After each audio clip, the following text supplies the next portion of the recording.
ನಮಸ್ಕಾರ ಗೆಳೆಯರೇ, ದೇಶ ಪ್ರೇಮಿಗಳೇ, ನಮ್ಮ ಕನ್ನಡ ಡಿಫೆನ್ಸ್ ನ್ಯೂಸ್ ಯೂಟ್ಯೂಬ್ ಚಾನಲ್ಗೆ ಸ್ವಾಗತ. ನಿಮಗೆ ಭಾರತದ ರಕ್ಷಣಾ ಶಕ್ತಿಯ ವಿಷಯಗಳನ್ನು, ನಮ್ಮ ಸೇನೆಯ ಸಾಧನೆಗಳನ್ನು ಮತ್ತು ಮೇಕ್ ಇನ್ ಇಂಡಿಯಾ ಅಭಿಯಾನದ ಶಕ್ತಿಯನ್ನು ನಿಮ್ಮ ಭಾಷೆಯಲ್ಲಿ ಅಂದರೆ ಕನ್ನಡದಲ್ಲಿ ಕೇಳಿ.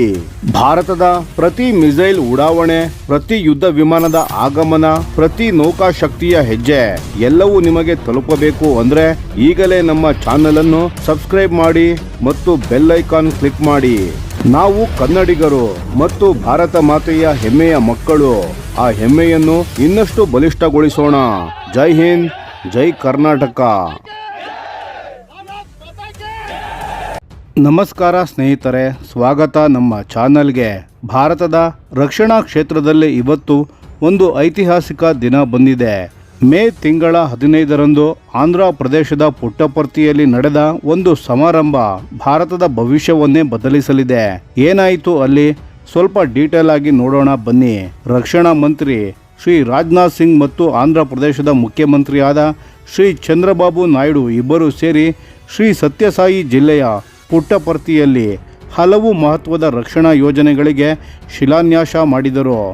ಇವು ಕೇವಲ ಕಟ್ಟಡಗಳ ಅಡಿಪಾಯವಲ್ಲ, ಇವು ಭಾರತದ ಸ್ವಾವಲಂಬನೆಯ ಅಡಿಪಾಯ. ಮೊದಲನೆಯದಾಗಿ AMCA core integration and flight testing centre. ಇದು ಪುಟ್ಟಪರ್ತಿಯಲ್ಲಿ ನಿರ್ಮಾಣವಾಗಲಿದೆ. AMCA ಅಂದರೆ ಅಡ್ವಾನ್ಸ್ಡ್ ಮೀಡಿಯಂ ಕಂಬ್ಯಾಟ್ ಏರ್ಕ್ರಾಫ್ಟ್, ಭಾರತದ ಮೊಟ್ಟ ಮೊದಲ 5ನೇ ತಲೆಮಾರಿನ ಯುದ್ಧ ವಿಮಾನ. ಇಡೀ AMCA ಕಾರ್ಯಕ್ರಮದ ಒಟ್ಟು ಬಜೆಟ್ ಸುಮಾರು 15,000 ಕೋಟಿ ರೂಪಾಯಿಗಳು. ಅದರಲ್ಲಿ ಈ ಟೆಸ್ಟಿಂಗ್ ಸೆಂಟರ್ ಮಾತ್ರ 2,000 ಕೋಟಿ ರೂಪಾಯಿ ವೆಚ್ಚದಲ್ಲಿ ನಿರ್ಮಾಣವಾಗಲಿದೆ. DRDO ಅಡಿಯಲ್ಲಿ ಬರುವ ಏರೋನಾಟಿಕಲ್ ಡೆವಲಪ್ಮೆಂಟ್ ಏಜೆನ್ಸಿ ADA ಈ ಸೆಂಟರ್ ಅನ್ನು ನಿರ್ಮಿಸುತ್ತಿದೆ. ಇಲ್ಲಿ AMCA ವಿಮಾನವನ್ನು ಸಂಪೂರ್ಣವಾಗಿ ಇಂಟಿಗ್ರೇಟ್ ಮಾಡಿ ಟೆಸ್ಟ್ ಮಾಡಿ ಫ್ಲೈಟ್ಗೆ ಸಿದ್ಧಪಡಿಸಲಾಗುತ್ತದೆ. ರಾಜನಾಥ್ ಸಿಂಗ್ ಅವರು ಹೇಳಿದ ಮಾತು ಸ್ವಲ್ಪ ಮನಸ್ಸಿಗೆ ತಾಗುತ್ತದೆ. ಪುಟ್ಟಪರ್ತಿ ಇನ್ನು ಮುಂದೆ ವಿಶ್ವದ ಆ ಅಪರೂಪದ ನಗರಗಳ ಸಾಲಿಗೆ ಸೇರಲಿದೆ. ಅಲ್ಲಿಂದ 5ನೇ ತಲೆಮಾರಿನ ಯುದ್ಧ ವಿಮಾನ ಆಕಾಶಕ್ಕೆ ನೆಗೆಯಲಿದೆ. ಅದ್ಭುತ ಅಲ್ಲವೇ? ಎರಡನೆಯದು ನೇವಲ್ ಸಿಸ್ಟಮ್ಸ್ ಮ್ಯಾನುಫ್ಯಾಕ್ಚರಿಂಗ್ ಫೆಸಿಲಿಟಿ. ಇದು ಆಂಧ್ರ ಪ್ರದೇಶದ ಅನಕಾಪಲ್ಲಿ ಜಿಲ್ಲೆಯ ಸಿರಸಾಪಲ್ಲಿ ಗ್ರಾಮದಲ್ಲಿ ನಿರ್ಮಾಣವಾಗಲಿದೆ. ಇದು ಭಾರತ್ ಡೈನಾಮಿಕ್ಸ್ ಲಿಮಿಟೆಡ್ BDLನ 480 ಕೋಟಿ ರೂಪಾಯಿಗಳ ಯೋಜನೆ. ಇಲ್ಲಿ ಏನು ತಯಾರಾಗುತ್ತದೆ ಅಂತ ಕೇಳ್ತೀರಾ? Autonomous under water vehicles, under water counter measure systems ಮತ್ತು ನೆಕ್ಸ್ಟ್ ಜನರೇಷನ್ ಟಾರ್ಪೆಡೋಸ್. ಇವೆಲ್ಲ ಇಲ್ಲಿಯವರೆಗೆ ಭಾರತ ವಿದೇಶದಿಂದ ಇಂಪೋರ್ಟ್ ಮಾಡಿಕೊಳ್ಳುತ್ತಿತ್ತು. ಇನ್ನು ಮುಂದೆ ಅದು ನಿಲ್ಲಲಿದೆ. ಮೇಡ್ ಇನ್ ಇಂಡಿಯಾ ಆಗಲಿದೆ. ಇದು ಭಾರತೀಯ ನೌಕಾಪಡೆಗೆ ಮಾತ್ರವಲ್ಲ, ಬ್ಲೂ ಎಕಾನಮಿ ಮತ್ತು ಸಮುದ್ರ ಭದ್ರತೆಗೆ ಕೂಡ ದೊಡ್ಡ ಬಲ. ಮೂರನೆಯದು ಡಿಫೆನ್ಸ್ ಎನರ್ಜೆಟಿಕ್ಸ್ ಫೆಸಿಲಿಟಿ. ಇದು ಭಾರತ್ ಫೋರ್ಜ್ ಲಿಮಿಟೆಡ್ನ ಅಂಗಸಂಸ್ಥೆ. ಆಗ್ನೇಯ ಅಸ್ತ್ರ ಎನರ್ಜೆಟಿಕ್ಸ್ ಲಿಮಿಟೆಡ್ ನಿರ್ಮಿಸಲಿದೆ. 1,500 ಕೋಟಿ ರೂಪಾಯಿ ಹೂಡಿಕೆ. ಶ್ರೀ ಸತ್ಯಸಾಯಿ ಜಿಲ್ಲೆಯ ಮದಕಸಿರದಲ್ಲಿ ಈ ಫೆಸಿಲಿಟಿ ಸ್ಥಾಪನೆ ಆಗಲಿದೆ. ಭವಿಷ್ಯದ ಯುದ್ಧಗಳಿಗೆ ಬೇಕಾದ ಅತ್ಯಾಧುನಿಕ ಶಸ್ತ್ರಾಸ್ತ್ರಗಳನ್ನು ಇಲ್ಲಿ ತಯಾರಿಸಲಾಗುತ್ತದೆ. ನಾಲ್ಕನೆಯದು ammunition and electric fuse plant HFCL limited. 1,200 ಕೋಟಿ ರೂಪಾಯಿಯ ಹೂಡಿಕೆಯಲ್ಲಿ ಇದನ್ನು ನಿರ್ಮಿಸಲಿದೆ. ಅದೇ ಮದಕಸಿರದಲ್ಲಿ. ಫ್ಯೂಸ್ ಅನ್ನೋದು ಯಾವುದೇ ಅಮ್ಯುನೇಷನ್ನ ಅತ್ಯಂತ ಕ್ರಿಟಿಕಲ್ ಭಾಗ. ಅದನ್ನು ಕೂಡ ನಾವೀಗ ಭಾರತದಲ್ಲೇ ತಯಾರಿಸಲಿದ್ದೇವೆ.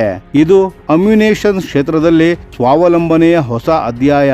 5ನೆಯದು drone city in Kurnool. 8 drone ಕಂಪನಿಗಳು ಒಟ್ಟಾಗಿ ಕರ್ನೂಲ್ನಲ್ಲಿ ಡ್ರೋನ್ ಸಿಟಿಯನ್ನು ಸ್ಥಾಪಿಸಲಿದ್ದಾರೆ. ರಾಜನಾಥ್ ಸಿಂಗ್ ಅವರು ಸೂರತ್ ಡೈಮಂಡ್ ಸಿಟಿ ಆಗಿದೆ, ಬೆಂಗಳೂರು ಸಿಲಿಕಾನ್ ವ್ಯಾಲಿ ಆಗಿದೆ. ಹಾಗೆಯೇ ಕರ್ನೂಲ್ ಭಾರತದ ಡ್ರೋನ್ ಹಬ್ ಆಗಲಿದೆ.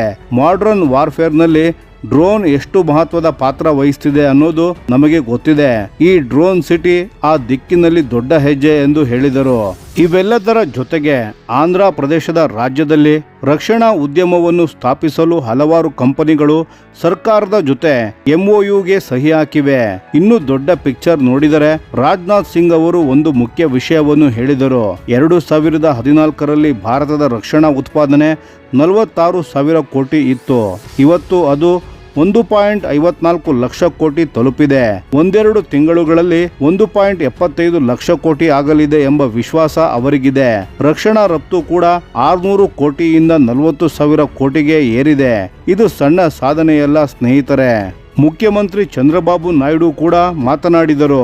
ಆಪರೇಷನ್ ಸಿಂಧೂರನ್ನು ಉದಾಹರಿಸಿ ಇದು ಆತ್ಮನಿರ್ಭರ ಭಾರತದ ಯಶಸ್ಸಿನ ಜ್ವಲಂತ ಉದಾಹರಣೆ ಎಂದರು. ಆಂಧ್ರ ಪ್ರದೇಶ ಇನೋವೇಷನ್, ಇನ್ಫ್ರಾಸ್ಟ್ರಕ್ಚರ್ ಮತ್ತು ಇಂಡಸ್ಟ್ರಿಯಲೈಸೇಷನ್ ಈ ಮೂರು ಶಕ್ತಿಗಳ ಮೇಲೆ ಮುನ್ನಡೆಯುತ್ತದೆ ಎಂದು ಘೋಷಿಸಿದರು. Design in Andhra Pradesh, make in Andhra Pradesh, lead from Andhra Pradesh ಇದು ಅವರ ಕರೆಯಾಗಿತ್ತು. ಸ್ನೇಹಿತರೆ, ಈ ಎಲ್ಲ ಯೋಜನೆಗಳು ಕೇವಲ ರಕ್ಷಣಾ ಸಾಮರ್ಥ್ಯ ಹೆಚ್ಚಿಸುವುದಕ್ಕಷ್ಟೇ ಸೀಮಿತವಲ್ಲ. ಸ್ಥಳೀಯ ಇಂಜಿನಿಯರಿಂಗ್ ಕಾಲೇಜುಗಳು, ITI, MSMEಗಳು, ಯುವ ಉದ್ಯಮಿಗಳು ಎಲ್ಲರಿಗೂ ಇಲ್ಲಿ ಅವಕಾಶ ಇದೆ. ರಾಜ್ಯದಲ್ಲಿ ಒಂದು ಪೂರ್ಣ ಇಕೋಸಿಸ್ಟಮ್ ನಿರ್ಮಾಣ ಆಗಲಿದೆ. ಉದ್ಯೋಗ ಬೆಳೆಯಲಿದೆ, ತಂತ್ರಜ್ಞಾನ ಬೆಳೆಯಲಿದೆ, ದೇಶ ಕೂಡ ಬೆಳೆಯಲಿದೆ. ಭಾರತ ನಿಜವಾಗಿಯೂ ರಕ್ಷಣಾ ಕ್ಷೇತ್ರದಲ್ಲಿ ಹೊಸ ಯುಗವನ್ನು ಪ್ರವೇಶಿಸುತ್ತಿದೆ.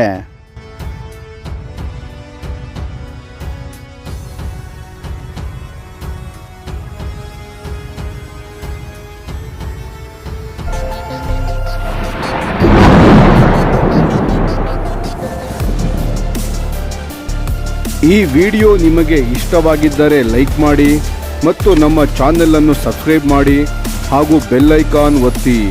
ಯಾವ ಅಪ್ಡೇಟ್ಗೂ ಮಿಸ್ ಆಗಬೇಡಿ. ಡಿಫೆನ್ಸ್ ಸುದ್ದಿಗಳನ್ನು ತ್ವರಿತವಾಗಿ ಪಡೆಯಿರಿ.